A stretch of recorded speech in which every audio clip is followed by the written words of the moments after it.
Evening दोस्तों, मैं आपका अपना डॉक्टर आर के मुदगिल, प्रदेश अध्यक्ष, Haryana chartered association of physiotherapist. दोस्तों, जैसा कि आप तमाम लोगों को पता है, आज स्वामी विवेकानंद जी की पुण्यतिथि है। और जब ऐसे किसी महात्मा को हम याद करते हैं तो ज़रूरी है कि हम उनकी बातों को याद करें, उनके उन विचारों को याद करें जो उन्हें महान बनाते हैं। ये जानकर आप लोगों को बड़ी ही खुशी होगी और बहुत से लोग जानते भी होंगे कि स्वामी विवेकानंद जी कोलकाता में पैदा हुए, वेस्ट बंगाल की धरती पर, और उन्होंने पूरे विश्व में हिंदुत्व का और भारतीयता का परचम लहराया। और उनकी कही गई बहुत सारी बातें आज अनेकों विद्वान न सिर्फ मानते हैं बल्कि उनको पूरी तरह से फॉलो करते हैं। उनका कहा गया एक वाक्य जो अक्सर बहुत अधिक मात्रा में इस्तेमाल किया जाता है कि उठो, जागो और लक्ष्य के पीछे तब तक भागते रहो जब तक आप उस लक्ष्य को प्राप्त ना कर लो। तो दोस्तों, ऐसी ही महान धरती से एक महान इंसान जिनको हम हमारे तमाम लोगों के पूजनीय हैं, याद करते हैं, उनकी बातों को याद करते हैं, उसी धरती के कुछ छात्रों को, उसी धरती के ऊपर जो वहाँ यूनिवर्सिटी है वेस्ट बंगाल की, वो जो यूनिवर्सिटी है वो कुछ इस तरह के रूल बना रही है जिससे शायद छात्रों को बहुत सारी परेशानियाँ हो रही हैं। और फिजियोथेरेपी के वो स्टूडेंट्स आज उन्होंने कॉल तो खैर रेगुलर वो कर ही रहे हैं, आज भी कुछ साथियों ने कॉल की और उनकी बातों में जो निराशा भरी थी उसको खैर समाधान करने की पूरी कोशिश की है मैंने उस कॉल के माध्यम से। वो कॉल मैं आप तमाम लोगों के साथ साझा भी यहाँ करूँगा और साथ ही साथ ऐसे तमाम स्टूडेंट साथियों को मैं ये कहूँगा कि जो कॉल में मैंने उनको तरीका बताया है कि उसको फॉलो करें, ना कि निराश हों, ना कि हताश हों, क्योंकि आप स्वामी विवेकानंद की धरती से हैं, आप इस भारत की धरती से हैं। और स्वामी विवेकानंद जी ने एक बात और कही थी कि जब आपके मार्ग में कोई कठिनाइयाँ या परेशानियाँ आना बंद हो जाएं तो आप समझ लीजिए आप गलत मार्ग पर हैं। तो यानी कि दोस्तों, आप उस वक्त तक सही मार्ग पर हैं जब तक कठिनाइयाँ भी हैं, परेशानियाँ भी हैं। बस बात यह है कि उनसे लड़ना है और उनसे लड़ते हुए आगे बढ़ना है, ना कि उनसे भाग कर।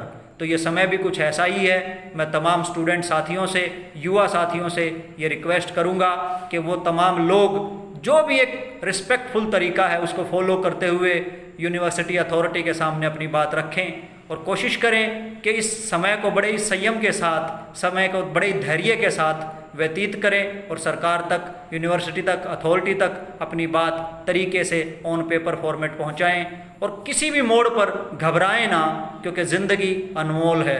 तो आइए दोस्तों, सुनते हैं आज उन साथियों से क्या बात हुई और साथ ही साथ कोशिश करना आप लोग भी कि इन बातों को ना सिर्फ मानना है बल्कि इनको अपने जीवन में उतारना है, क्योंकि ये महापुरुषों ने जो बातें कही हैं ये हम तमाम लोगों के भले के लिए कही हैं। साथ ही साथ मैं रिक्वेस्ट करूंगा वहाँ जितनी भी फैकल्टी वेस्ट बंगाल से मुझे सुन रही हैं, जिस भी कॉलेज से, मैं उनसे रिक्वेस्ट करना चाहूँगा, बार बार यही कहना चाहूँगा कि आप अपने बच्चों की दिक्कतों को सुने, उनको ना सिर्फ सुने बल्कि एक पेपर फॉर्मेट में बोर्ड ऑफ स्टडीज़ के थ्रू यूनिवर्सिटी के सामने रखें भी, ताकि यूनिवर्सिटी इन बच्चों के लिए कुछ अच्छा कर पाए, इनको रिलीफ दे पाए। जय हिंद, जय फिजियोथेरेपी दोस्तों। हेलो जी, व्यक्ति हेलो हेलो, नमस्ते सर। हाँ नमस्ते जी। हाँ सर, मैं वेस्ट बंगाल से बोल रहा हूँ सर। मैं फर्स्ट ईयर बीपीटी का स्टूडेंट हूँ West Bengal University of Health Science के अंडर में। हाँ जी बताएं। हाँ सर, अभी का जो सिचुएशन है सर, सभी जानते हैं कि कोरोना से पैंडेमिक सिचुएशन है और हमारे बंगाल में सब यूनिवर्सिटी सर बंद है। अभी सब यूनिवर्सिटी बंद है और दिन दिन सिचुएशन और भी बहुत खराब हो रहा है यहाँ पर, मीन्स कोलकाता पर। और सर अभी सब यूनिवर्सिटी बंद है। यूजीसी से बोल दिया कि कोई एग्जाम नहीं लेने का, पर फिर भी सर अभी इस सिचुएशन में हमारा यूनिवर्सिटी हमें बोल रहे हैं कि एग्जाम देना ही पड़ेगा तुम लोगों को। हमारा फर्स्ट ईयर बीपीटी का एग्जाम है सर इस 16 तारीख से, 16 जुलाई। सर हम लोग एकदम फ्रस्ट्रेटेड है सर, हम लोग एकदम डिप्रेस्ड है सर। हमारा कोई जगह नहीं है अब जाने का, तो सर हम आपके पास आए। नहीं, मैं इसमें आपको देखो, अब आपके कुछ स्टूडेंट साथियों के मेरे पास पहले भी कॉल आए थे। मैंने एक सजेशन उन लोगों को दिया था और वही मैं आपके लिए कहना चाहता हूँ एट प्रेजेंट कि सबसे पहले तो आप जो आपके जितने भी स्टूडेंट हैं, सबसे पहले उसमें एक आप मैक्सिमम आप ये देखिए कि क्या चाहते हैं बच्चे, ठीक है। और हाँ सर, हाँ सर। जो मैक्सिमम बच्चों की डिमांड है उसको आप एक ऑन पेपर लिखें पहले उसको, कि आपकी एग्जैक्ट, तो देखो प्रॉब्लम ये है, अभी खाली ये बताना यूनिवर्सिटी को कि हमारी प्रॉब्लम है, प्रॉब्लम तो है, सबको है प्रॉब्लम, पेंडेमिक है, प्रॉब्लम तो है, लेकिन उसका जो एक्सपेक्टेड सॉल्यूशन क्या हो सकता है साथ में वो भी लिखो। जैसे सपोज के एग्जाम तो देना जरूरी है, देना चाहिए, लेकिन क्या इसको ऑनलाइन किया जा सकता है या कोई और तरीका जो इसमें अच्छा अडॉप्ट किया जा सकता हो, जो आप लोगों को लगता है सही, वो एक बार आप ऑन पेपर करके आप अपने एचओडीज को लिख सकते हो और अपने वाइस चांसलर को लिख सकते हो। फर्स्ट ऑफ ऑल तो सबसे पहले तो यही एक बेस्ट ऑप्शन है। उसके बाद सुनो एक बार आप आराम से, और साथ ही साथ जो हमारी, जैसे मैंने बताया कि हम तमाम लोग जो मिलके नेशनल फिजियोथेरेपी टास्क फोर्स चला रहे हैं, तो उसके लिए भी आप एक रिक्वेस्ट लेटर भेज सकते हो, मेरे को भेज दो, कोई दिक्कत नहीं है। एनपीटीएफ की तरफ से भी आप लोगों का जो रिप्रेजेंटेशन है ऑन पेपर हम वाइस चांसलर साहब को भेजेंगे। तो पहली चीज तो ऑन पेपर ही रहेगी, अगर उससे हमें कोई बेनिफिट मिलता है, क्या पता वाइस चांसलर साहब या यूनिवर्सिटी की जो अथॉरिटी है वो हमारी बात को एक्सेप्ट कर लें और इसमें हमारे लिए कुछ ना कुछ बेनिफिट क्रिएट कर दें। लेकिन फिर भी अगर 1% हम सोच के चलते हैं कि यूनिवर्सिटी मान लो ऐसा कोई डिसीजन नहीं लेती है और फिर भी इसी तरह का डिसीजन लेके रखती है कि आपको फिजिकली अपीयर होना पड़ेगा एग्जाम के लिए, तो उस सूरत में फिर हमारे पास लीगल ऑप्शंस भी हैं। लेकिन जैसा मैंने पहले ही बताया कि वो लीगल ऑप्शन सारे कहाँ होंगे, वेस्ट बंगाल में, वो यहाँ से नहीं रन किए जा सकते। तो उसके लिए मैंने आपके जो और स्टूडेंट्स आते हैं उनको भी सजेशन दिया था कि सपोज आप मान लो, उन्होंने मेरे को बताया था कि हम लोग 650 स्टूडेंट्स हैं। अब आप 650 स्टूडेंट्स हैं तो आप ये सोच के चलें कि अगर आप मिनिमम अगर आप 500 रुपीज भी सारे लोग मिलके अगर इसमें कोई काउंटी करेंगे तो वो भी एक अच्छा बड़ा अमाउंट हो जाता है, जिससे आप एक लीगल जो है वो पूरा अपना फाइल प्रोसेस कर सकते हो। आपको अथॉरिटी का भी सपोर्ट मिल जाएगा और लीगली आपकी डिमांड जेन्युइन भी है कि पेंडेमिक सिचुएशन ऐसे में ट्रैवल करना कहाँ तक सेफ है, और आप एग्जाम से नहीं भाग रहे हैं, आप एग्जाम का मोड चेंज करने की रिक्वेस्ट कर रहे हैं।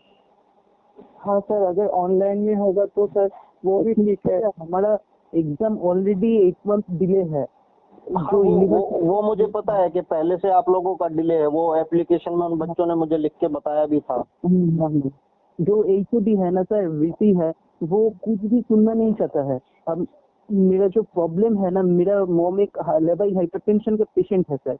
अगर इस में एग्जाम है तो ये बहुत ही तकलीफ होगा मॉम के लिए। और सर हम लोग बहुत एंजाइटी डिप्रेशन में हैं, और अगर किसी स्टूडेंट ने कोई ड्रास्टिक स्टेप ले लिया तो ऐसा है, इसमें मेरा आपको एक सजेशन है, एंजाइटी या डिप्रेशन की इसमें कोई ज्यादा बड़ी बात नहीं है, आप लोग इसको माइंड से निकाल दो। सिंपल देखो, लाइफ जो है वो सबसे प्रीशियस है, एग्जाम उसके बाद सेकेंडरी चीज है, लाइफ प्रायोरिटी है। तो ऐसा गलत तो सोचना ही क्यों है।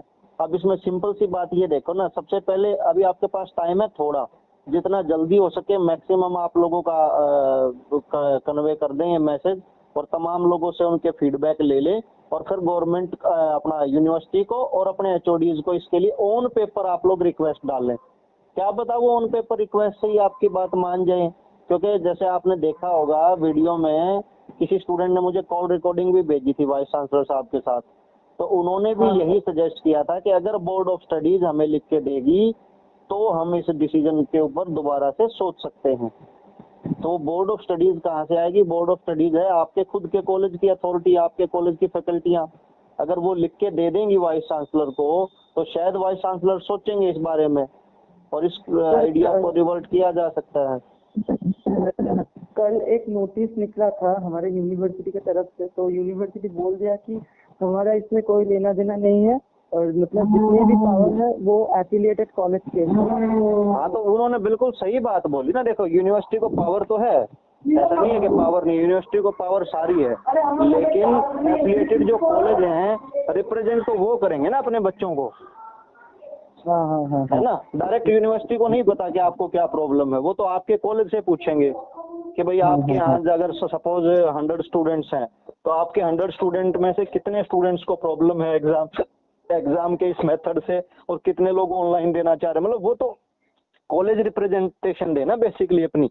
तो अगर ये 13 के 13 कॉलेज जो आपके एफिलिएटेड हैं, अगर ये अपनी रिप्रेजेंटेशन दे देते हैं यूनिवर्सिटी को, तो यूनिवर्सिटी डेफिनेटली वाइस चांसलर दोबारा से इस मैटर पे फिर से सोच सकते हैं और इसको मॉडिफाई कर सकते हैं, उनको पूरी अथॉरिटी है इस चीज की। सर ठीक है ठीक है। ठीक है ना। तो सबसे पहले इसको ऑन पेपर चलाओ आप प्रोसेस को, लेकिन चलाओ थोड़ा जल्दी। एक जैसे मैंने कहा कि आप एनपीटीएफ के नाम एक रिक्वेस्ट लेटर बना के मुझे भी भेज सकते हो, मैं यहाँ से भी आपकी रिप्रेजेंटेशन जो है वीसी साहब के पास यहाँ से भेजने की कोशिश करेंगे। ठीक है, ताकि ज्यादा मैक्सिमम उन लोगों के पास अगर हमारे लेटर्स जाएंगे तो उस उम्मीद करो कि वो कुछ ना कुछ दोबारा सोचेंगे, क्योंकि वो भी तो इंसान ही है। हाँ सर वही। तो सर आपके तरह कौन सोचता है?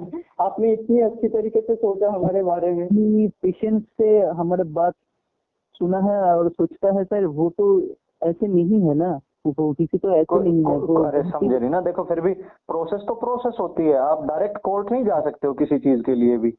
आप पहले रिक्वेस्ट, आपको पहले रिक्वेस्ट का मेथड अडॉप्ट करना ही पड़ेगा, चाहे आप चाहते हैं या नहीं चाहते हैं। फिर वो आप पहले ही ये मत सोचो कि वो ऐसा नहीं सोचेंगे। अगर 13 के 13 कॉलेजेस या 13 के 13 कॉलेजेस के स्टूडेंट अपनी बात रखेंगे वाइस चांसलर के सामने, तो डेफिनेटली वो आपके बारे में उनको सोचना पड़ेगा। अगर फिर भी हम बुरा सोच लेते हैं 1%, अगर वो फिर भी आपके बारे में नहीं सोचेंगे, तो उसके बाद लीगल हेल्प आप लोग ले सकते हो। उसके लिए जैसे मैंने पहले भी बताया था कि इधर से मैं आपकी जो मदद हो पाएगी वो जरूर करूंगा, और उसमें आपकी डिमांड जेन्युइन है। बट हाँ, मैं इस चीज में हेल्प आप लोगों की बिल्कुल नहीं करूंगा कि अगर आप सोचते हैं एग्जाम ना हो, एग्जाम ना होना तो मैं समझता हूँ कि टोटली गलत चीज है। एग्जाम तो होना ही चाहिए। तरीका बदल लो, ऑनलाइन मेथड कर लो, एमसीक्यू में ले आओ उसको, या कोई और तरीका अपना लो, ओपन बुक करवा लो। ठीक है, तो वो तमाम जो सजेशन आपके दिमाग में आए ना, सारे बच्चे आपस में डिस्कस करके इसका एक ऑन पेपर रिप्रेजेंटेशन बनाओ। वो अपने कॉलेजों को भी भिजवाओ, वीसी साहब को भी भिजवाओ, और एक कॉपी आप मुझे भी भिजवा सकते हो। मैं अपने लेवल पे मैं भी वीसी साहब को भिजवा दूंगा।